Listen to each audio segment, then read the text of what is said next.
Okay. Good morning, students. This is our wireless communication and network system class. Okay. Last class we discussed about very basics of the wireless communication, and but I missed the basic block diagram in that particular class for discussing. Today we introduce that block diagram of the general wireless digital communication system. Okay, so first of all, if we concentrate, okay, that particular block diagram, this is called the very general block diagram of the wireless communication system. The first block, like digital communication, that is information source, and obviously we know that information source obviously in analog in nature, or analog source it contains. So then we go for next block, that is for A to D converter or source encoder.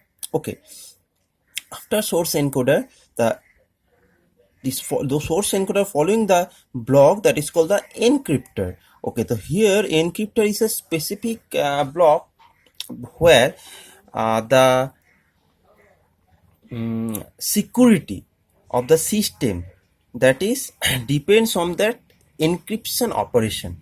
Okay, now after encryption we again go a channel encoder like the digital communication system, and then we go for the modulation, because without modulation we cannot throw the data from one point to another point. Okay, now after that particular modulation we go a specific block here, that is called RF up conversion. Now question is that what do you mean by RF up conversion block?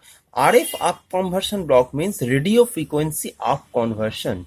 Now question is the what's the basic needs of that particular block? Basically it is nothing but like a mixer. Okay, what happened when modulated frequency or signal is comes here, so it's added some extra frequency with that modulated frequency signal. Okay, then after that either there are some plus or minus option, and after that the frequency range changes, okay, from that particular modulated version, and then it is passing to the wireless channel. Okay, and after wireless channel again we go for the RF down conversion. Here also same thing is operated. If here some channel added and some signal added, here also some signal maybe minus or maybe added. Okay, so this is the basic funda of RF up conversion and down conversion block.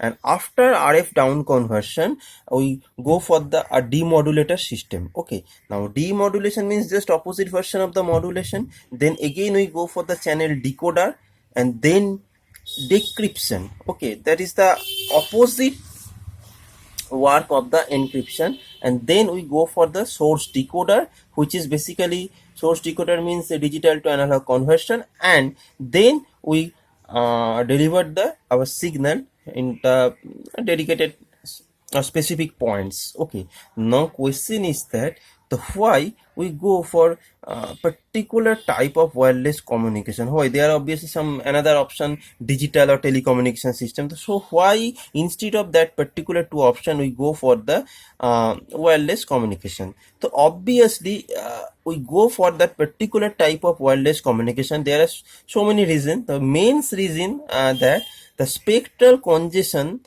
of the user capacity. Okay, so spectral congestion, that is the very big issue in the communication system. But if we go in the particular type of wireless communication system, but we avoid the spectral communication. Okay, and nextly it offer very high capacity in a limited spectrum without major technical changes. Okay, so that's mean channel capacity here also a big issue. So if my channel capacity is too much poor, then obviously there are some probability of the jamming or congestion. Okay, and another very important thing is that by the using of the radio channel of the defined cell, it obviously modified the channel capacity. This is the very huge or important point in favor of the digital communication. So we go for the digital communication system. Okay, nextly we discuss the structure of the digital communication cell that we obviously discussed in our last classes. And next we go for the frequency reuse system. we obviously know the what is frequency reuse, but today we discuss the some mathematical formula of that particular frequency reuse system. First of all, we assume there are S number of duplex channel available for user. Okay, S number of duplex channel. This is the S number of duplex channel. Next, we assume each cell is allocated a group of K channel. Okay, this is the second point.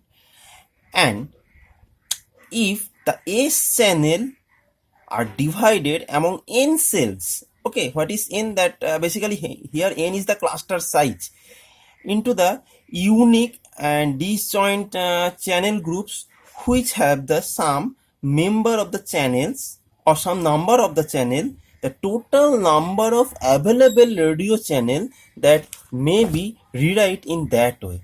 Okay, total number of available radio channel. So where is the number of duplex channel? This is the actually cluster size. Okay, and this is the number of channel in each channel. Okay, that is the K. Okay, next, sorry, that is the vanished. This is the S, that is the total number of duplex channel. Okay, this is the cluster size, and that is the total number of channel in each cell. So in this equation, okay, this is the first equation. Okay, next equation we go for the channel capacity. Okay, so if we assume the cluster is replicated n number of times within a specific spectrum or system, the total number of duplex channel C can be used as a measure of the capacity and given by then C equals to M K N. Okay, and here Kn equals to the S, so otherwise we rewrite the equation, that is C equals to Ms. Okay, now here another thing is that is N. Basically N is the called the cluster size, but if we go in the 1 by n, that 1 by n, that is called the frequency reuse factor. Okay, now the next item is that the hexagonal geometry.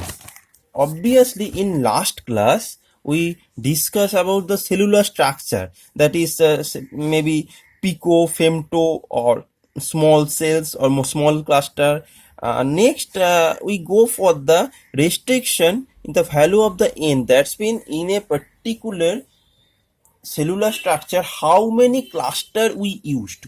Cluster means, suppose this is a particular A B C D E F G, this is a channel. Okay, again this is again not channel, this is a cellular concept. Again A B C D repeated here. So here 1 2 3, there are basically three number of clusters. Okay, so here how many number of cluster is there in a particular cellular structure? For that we will go for another diagram. Okay,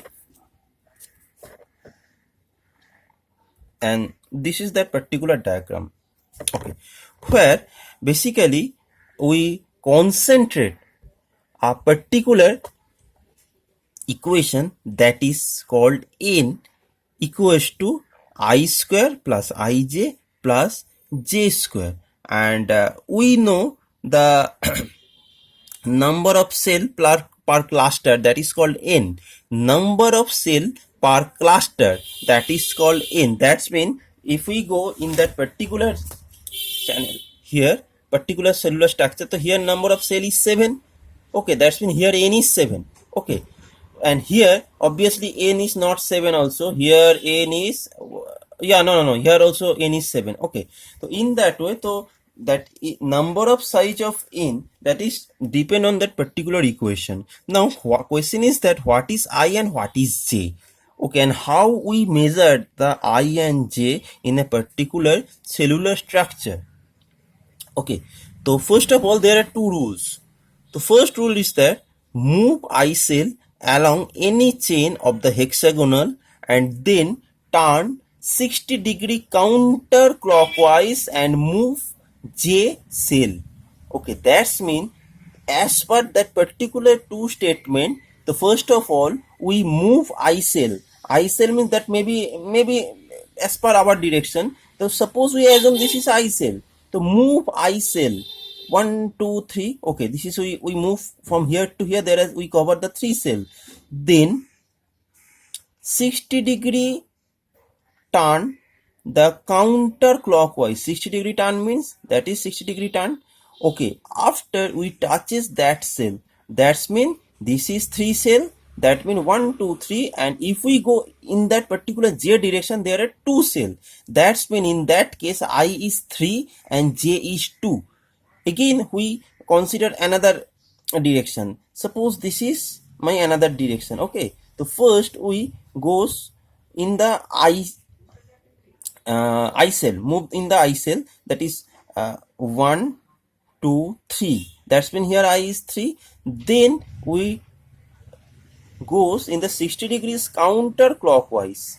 Okay, that's when this is the 60 degree from the by the help of that particular channel or respect to that particular chain. Then 60 degree, then we touch that particular cell. That's when here 1, 2, 3, I is 3, and here 1, 2, J is 2. So if I is 1, next we go another diagram. Okay, so next if I is 1 and J is 1, then my cluster size is 3. That's mean there are only 3 cluster, 1, 2 and 3 in that way. Suppose 1, suppose 2 and suppose 3. If my I is 2, J is 1, okay, then the cluster size is 7. That's mean this is our, yes, this is our 7 size cluster. That's mean here I is 2 and J is 1. I is 2 and J is 1. This from this particular figure. Okay. Next, if I is 2 and J is 2, and if we put the value of I and J here, then number of cluster in the cells, that is the 12. And if I is 3 and J is 2, then value of N is 19. Okay, so that's been from, it is from that particular discussion it is clear that the how many cluster size or how many cells in a cluster, that is totally depends on the value of I and J. Okay, that's all.